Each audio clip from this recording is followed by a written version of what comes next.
আপনি যদি মুক্তিযুদ্ধের সঠিক ইতিহাস জানতে চান এবং পক্ষপাত দুষ্টহীন বই পড়ে মহান মুক্তিযুদ্ধের সঠিক ইতিহাস জানার যাত্রাটি শুরু করতে চান, আপনাকে আমি 4টি বই সাজেস্ট করব। নাম্বার 1, ৭১-এর দিনগুলি এই বইটি। এই বইটি লিখেছেন শহীদজননী জাহানারা ইমাম এবং এই বইয়ে বেসিক্যালি একটা পরিবারের একান্ত সুখ-দুঃখ এবং ওই ভয়াল সময়ের যেই একান্ত পারিবারিক অভিজ্ঞতা, সেগুলা নিয়ে বেসিক্যালি বইটা লেখা হয়েছে এবং এই বইটা বেসিক্যালি জাহানারা ইমামের ওই ৭১-এর যে সময়গুলো ছিল, যে দুঃসহ যে ভয়ঙ্কর সময়গুলো ছিল, সেই সময় উনি প্রতিদিন একটা ডায়েরি লিখতেন। সেই ডায়েরিটার সংকলন হচ্ছে এই বইটি।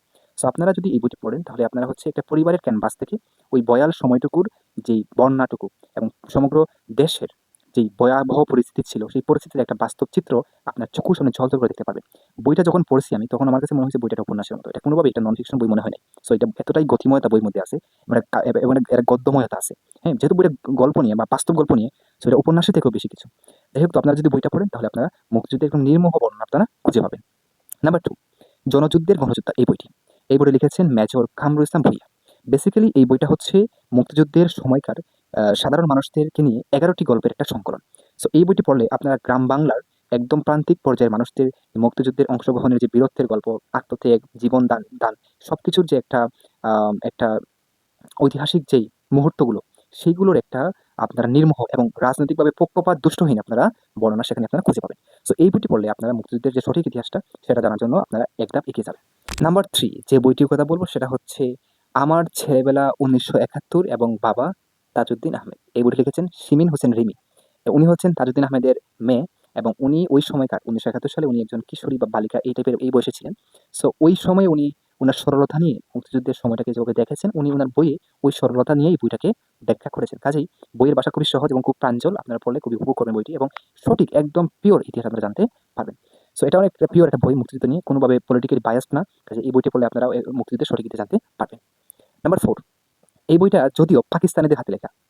বেসিক্যালি পাকিস্তানিরা মুক্তিযুদ্ধকে নিয়ে যে বইগুলো লিখেছে, ওইগুলো একটা ফাউল ধরনের জিনিস। কারণ ওই বইয়ে মুক্তিযোদ্ধাদেরকে তারা দুষ্কৃতিকারী বা ষড়যন্ত্রকারী হিসেবে উল্লেখ করেছে এবং গোলাম আজম বা নিজামীর মতো ভয়ঙ্কর এবং কুখ্যাত রাজাকারদেরকে দেশপ্রেমিক বা সূর্য সন্তান হিসেবে আখ্যায়িত করা হয়েছে। কাজে বুঝতে পারতেছেন একদম 180 ডিগ্রি কোণে রিভার্সড একটা কি ইতিহাস আপনারা ওইখানে জানতে পারবেন যদি পাকিস্তানিদের বই আপনারা পড়েন। একটা গোষ্ঠী আছে যারা পাকিস্তানিদের বই পড়ে মুক্তিযুদ্ধের ইতিহাস বা মুক্তিযুদ্ধের বয়ান তৈরি করতে চায়। কাজে ওদেরকে আমরা বর্জন অবশ্যই করবো।